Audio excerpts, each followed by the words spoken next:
বান্দা, ও বান্দা, হাসরের মাঠে যেদিন আমি তোমার কাছে কিতাব নেব, ওয়া ইন্না আলাইকুম লাহাফিজিন, বান্দা আমি তোমার উপরে সংরক্ষণ করার জন্য দুজন লেখক নিযুক্ত করে দিয়েছি। তারা হলেন কিরামান কাতিবিন, সম্মানিত দুজন লেখক। ইয়ালামুনা মা তাফআলুন, বান্দা তুমি যাই করো ওই লেখকগণ সবকিছু জানেন। কেমন জানেন? আল্লাহ বলছেন মা ইয়ালফিযু মিন কাওলিন ইল্লা লাদাইহি রাকীবুন আতীদ। কথা বলা যাবে না ভাই, এটা কিন্তু শুরু থেকে আমার বলা। আপনাদের কোনো আলোচনা থাকলে আপনি এক সাইডে চলে যাবেন। মা, আল্লাহ বলছেন মা ইয়ালফিযু মিন কাওলিন ইল্লা লাদাইহি রাকীবুন আতীদ, বান্দা কি করো কি বলো সবকিছুই তোমার একেবারে নিকট থেকে আল্লাহ তাআলা ফেরেশতাদের মাধ্যমে সবকিছু রিজার্ভের মধ্যে রেখে দিচ্ছেন, সব রেখে দিচ্ছেন। কেমন রিজার্ভ করবেন, কেমন সংরক্ষণ করবেন? হাসরের মাঠে আপনি মনে করেন কেউ জানে না, ঘরের দরজা বন্ধ করে আপনি এমন ছোট গুনাহ করলেন অথবা জনসম্মুখে বড় গুনাহ করলেন।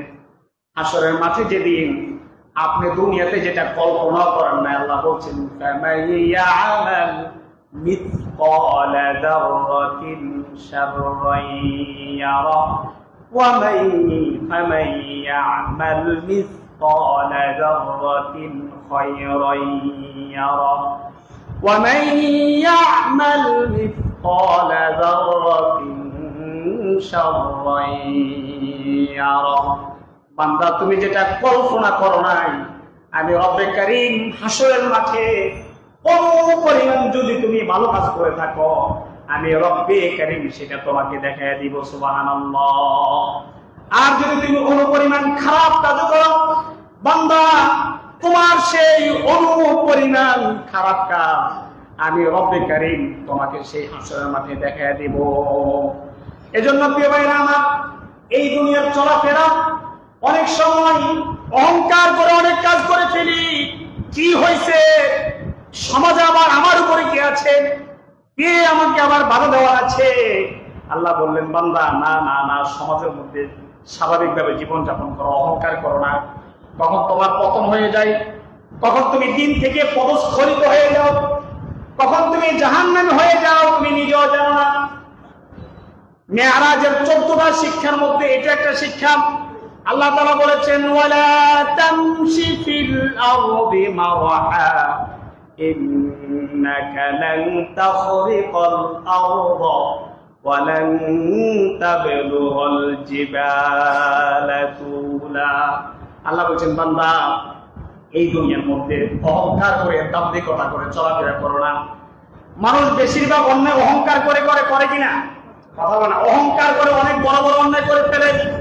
আরে সমাজের মধ্যে আমার চেয়ে বড় দাপটওয়ালাকে, আমি যেটা বলবো সেটাই হওয়া লাগবে, আমি যেই কাজের কথা বলবো ওইটাই হওয়া লাগবে।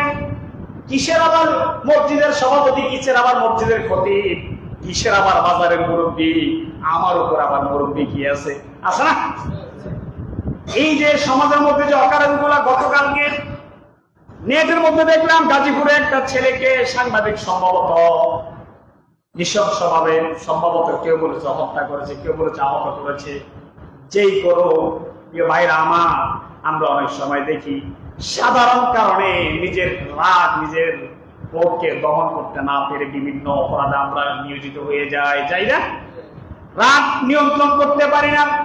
আপনাকে মনে করতে হবে যারা মুত্তাকি, যারা তাকওয়াবান, এদের বেশিরভাগ রাগ নিয়ন্ত্রণ থাকে, এরা বেশিরভাগ মানুষকে ক্ষমা করে দেয়। কারণ বুজুর্গ যারা, আল্লাহ ওলি যারা, নবী রাসূল যারা, রাগ নিয়ন্ত্রণ করা, মানুষকে ক্ষমা করে দেওয়া হলো নবী রাসূলের সুন্নাহ। কোরআনুল কারীম আল্লাহ তাআলা রাগ নিয়ন্ত্রণের কথা বলেছেন। আল্লাহ বলেছেন ওয়াল কাযিমিনাল গায়যা ওয়াল আফিনা আনিন নাস ওয়াল্লাহু ইউহিব্বুল মুহসিনিন। আল্লাহ বলেছেন ওয়াল কাযিমিনাল গায়যা, যারা নিজের রাগ নিয়ন্ত্রণ করে, কোপকে নিয়ন্ত্রণ করে, ওয়াল আফিনা আনিন নাস, এবং মানুষদেরকে ক্ষমা করে দেয়। আফিনা আনিন নাস, মুফাসসিরিনে কেরাম বলেছেন কোন শব্দের ব্যাখ্যা দেওয়া আজকের জন্য আমার জন্য এটা সমীচীন না, কারণ শব্দের হাজার ব্যাখ্যা দেন ওয়ালা ব্যক্তি আমার সামনে আজকে বসে আছে। এজন্য কোন শব্দের ব্যাখ্যা এটা বলতে আমার ভয় লাগে অনেক সময়। মুফাসসিরিনে কেরাম বলেছেন শুধু এতটুকু বলবো, এটা হলো আফিনা আনিন নাস, মানুষকে এমন ভাবে ক্ষমা করে দাও যাতে করে ওই ব্যক্তির সাথে তোমার যদি জীবনে দ্বিতীয়বার কখনো ঝগড়া লেগে যায়, ওই যে আগে একবার ঝগড়া লাগছে ওই দ্বিতীয়বার তোমার সেই কথা মনে থাকবে না। আরে আজকে তো কারো সাথে আমার 10 বছর আগে, 20 বছর আগে, 50 বছর আগে বাকবিতণ্ডা হয়েছে, আর সেই 50 বছর পরে যদি কেউ সুযোগ পায় ওই ব্যক্তির থেকে সেই বদলা নেওয়ার চেষ্টা করে, করে কিনা? আবার নিজেরা মুসলমান দাবি করে, আবার বুজুর্গ দাবি করে, আসেনি? এজন্য যাদের মনের ভিতরে এটা থাকবে, এদের এটা হলো মুনাফিকি এবং ইহুদিদের স্বভাব। ইহুদিদের জীবন প্রতিশ্রুতি হলো কারো সাথে যদি আমার জীবনে কখনো ভুলো একবার যদি বাকবিতণ্ডা হয়ে যায়, 100 বছর পরে হলো তার সন্তানকে ওসিয়ত করে যাবে, 100 বছর পরে হলো বাবা তুমি এই বদলা নিয়ে নিবা। আউস এবং খাজরাজ গোত্র নাম শুনছেন না? 200 বছর টানা যুদ্ধ ছিল ইহুদি গোত্রের মধ্যে। আল্লাহ রাসূল সাল্লাল্লাহু আলাইহি ওয়াসাল্লাম আসার পরে এই যুদ্ধের ইতি ঘটে। এজন্য আল্লাহ তাআলা বলছেন বান্দারে ওয়াল আফিনা আনিন নাস, মানুষদেরকে এমন ভাবে ক্ষমা করে দিবা জীবনে কখনো যদি আবার ঝগড়া লাগে, আগে ঝগড়া লেগেছে এটা কখনো যেন তোমার অন্তরে না আসে। আল্লাহ বলছেন ওয়াল্লাহু ইউহিব্বুল মুহসিনিন, যারা এই ধরনের জীবন গঠন করতে পারবে আল্লাহ বলছেন এরা হলো মুহসিনিন, সচ্চরিত্রবান। সুবহানাল্লাহ। এজন্য প্রিয় ভাইরা আমার, আল্লাহ তাআলা বলছেন বান্দারে তুমি প্রকৃত মুমিন না হয়ে মৃত্যুবরণ করো না, প্রকৃত মুমিন হওয়া লাগবে। এজন্য আল্লাহ সূরা নিসার একেবারে শুরুতেই বলেছেন ইয়া আইয়ুহান নাসু তাকু রাব্বাকুমুল্লাযী খালাকাকুম মিন নাফসিন ওয়াহিদা ওয়া খালাকা মিনহা زوجها وبث منهما رجالا كثيرا ونساء واتقوا الله الذي تساءلون به والأرحام إن الله كان عليكم رقيبا। الله رب العالمين بندره يا أيها الناس اتقوا ربكم الذي خلقكم من نفس واحدة। ও আল্লাহ তাআলাকে ভয় করো ও মানুষ, ওই আল্লাহকে ভয় করো যিনি তোমাদেরকে একটা মাত্র আত্মা থেকে সৃষ্টি করেছেন, তার থেকে তার স্ত্রীকে সৃষ্টি করেছেন, তাদের দুজন থেকে অসংখ্য নারী পুরুষ আল্লাহ তাআলা সৃষ্টি করেছেন। এজন্য আল্লাহ তাআলাকে ভয় করবা, কারণ আমরা অনেক সময় ক্ষমতাশীল ব্যক্তির কাছে গিয়ে আল্লাহকে বলে যাই, ক্ষমতাশীল ব্যক্তিকে প্রাধান্য বেশি দেই, অথচ আল্লাহ তাআলা বলছেন তাবারাকাল্লাযী বিয়াদিহিল মুলকু ওয়া হুয়া আলা কুল্লি শাইইন কাদির। আল্লাহ বলছেন তাবারাকাল্লাযী বিয়াদিহিল মুলক, সমস্ত ক্ষমতা, সমস্ত রাজত্ব, সমস্ত পাওয়ার একমাত্র ওই মালিকের হাতে, যিনি হলেন তামাম জগতের সৃষ্টিকর্তা। সুবহানাল্লাহ। যিনি কে? লিল্লাহি মা ফিস সামাওয়াতি ওয়া মা ফিল আরদ, আসমান জমিনের যত রাজত্ব আছে, যত মালিকানা আছে, এগুলো একমাত্র কে মালিক? জোরে বলেন কে মালিক? আরে নিয়ে আপনি হয়তো বলবেন এটা তো আমি মালিক, এই জমির মালিক আমি, এই দোকানের মালিক আমি।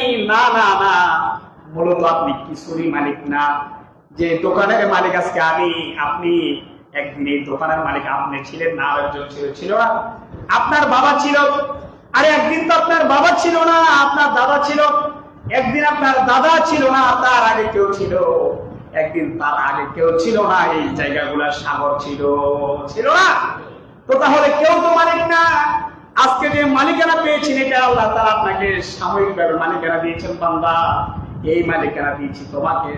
তুমি এই দুনিয়াতে আমি আল্লাহ তাআলা তোমাকে যে একটা পাওয়ার দিলাম, মালিকানা দিলাম, সম্পদ দিলাম, এটাও আপনার জন্য একটা রাজত্ব পাওয়ার।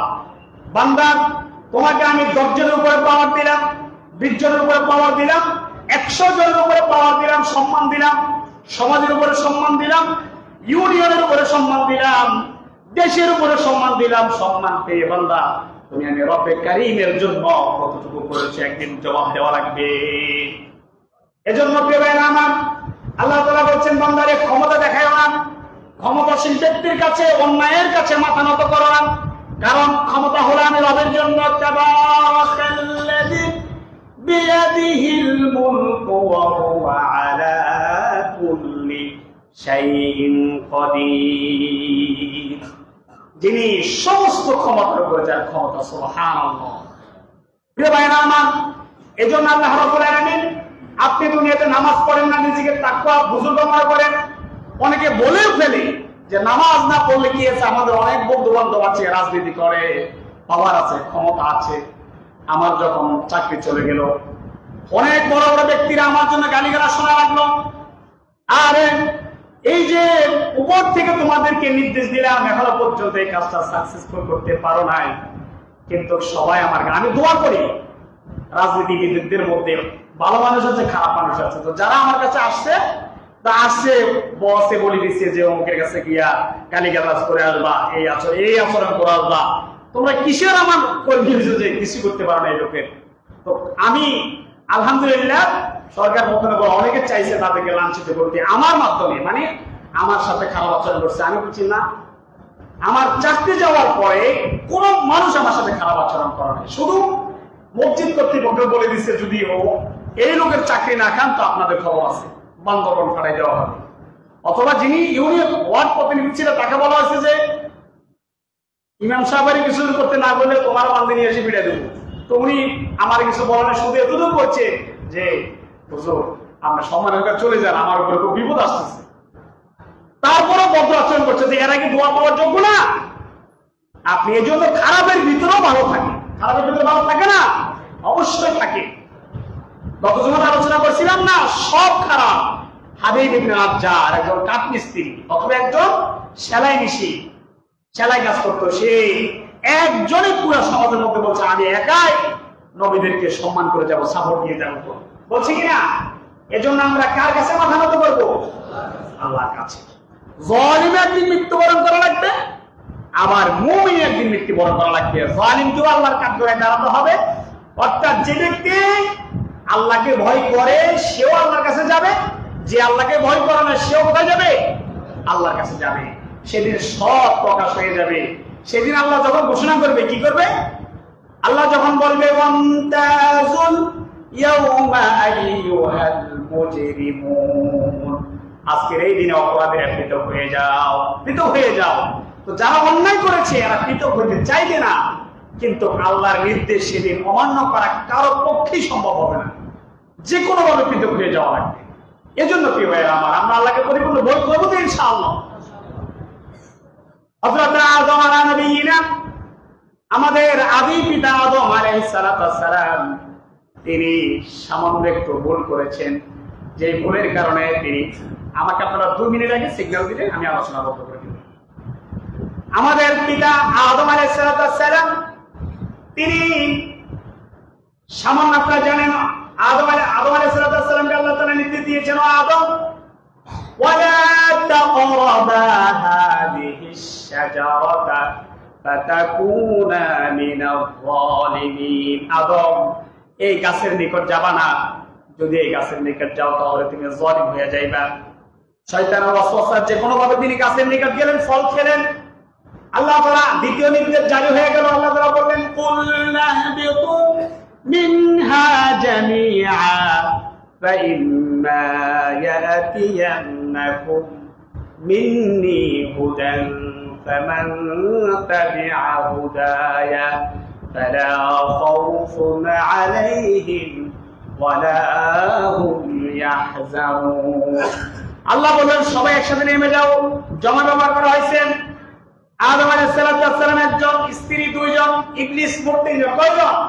এজন্য আল্লাহ বলেন কুলনা বিতু মিনহা জামিআন, সবাই নেমে যাও, দুনিয়াতে নেমে যাও, যেটা তোমরা করেছো জান্নাতে থাকার আর পরিবেশ নাই, নেমে যাও। যাওয়ার পরে ইন্না ইয়াতিয়ান্নাকুম মিন্নি হুদান ফামান তাবিআ হুদায়া ফালা খাউফুন আলাইহিম ওয়া লা হুম ইয়াহজানুন। তোমাদের কাছে আমার একটা গাইডলাইন যাবে, একটা দিন যাবেন, যারা ফামান তাবিআ হুদায়া, যারা সেই দিন মেনে চলবে, ইসলাম মেনে চলবে, তারা তাদের ফালা খাউফুন আলাইহিম ওয়া লা হুম ইয়াহজানুন, তাদের কোনো ভয় থাকবে না, কোনো চিন্তা থাকবে না।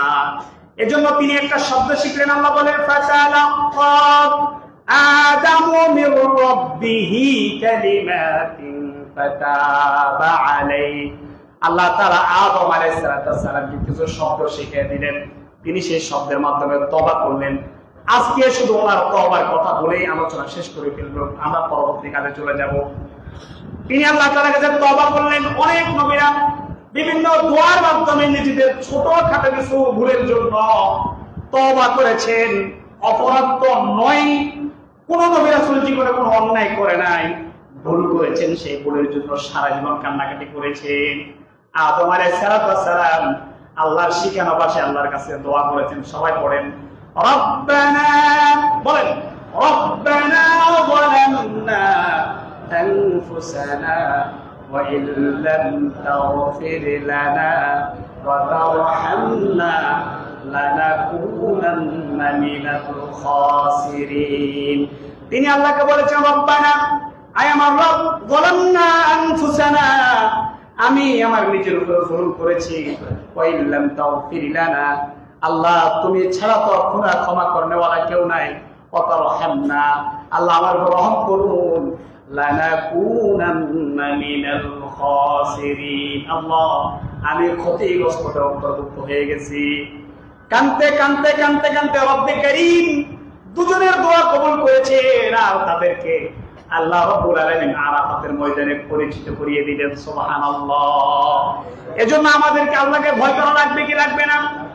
যে ব্যক্তি আল্লাহকে ভয় করবে না, আমার তো কাজ হলো শুধু বলা, একটু পরে আমি মারা গেলে আগামী জমায় আরেকজন খতিব নিয়োগ হয়ে যাবে বা পরীক্ষা দেওয়ার জন্য চলে আসবে, অথবা এভাবে প্রতিটা মানুষ চলে যাবে। আজকে আপনি মসজিদের মুসল্লি, জোহরের পর যদি মৃত্যু হয়, আরেকদিন বিকাল থেকে আরেকজন আল্লাহ তাআলা হয়তো মুসল্লি বাড়ায় দিবে, অথবা একজন শূন্য হয়ে যাবে, কেউ দুনিয়াতে থাকবো না।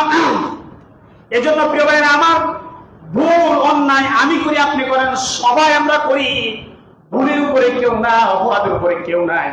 তবে কথা হলো সবার অন্তরের ভিতরে আল্লাহ রাব্বুল আলামিনকে ন্যূনতম হলো ভয় করা লাগবে।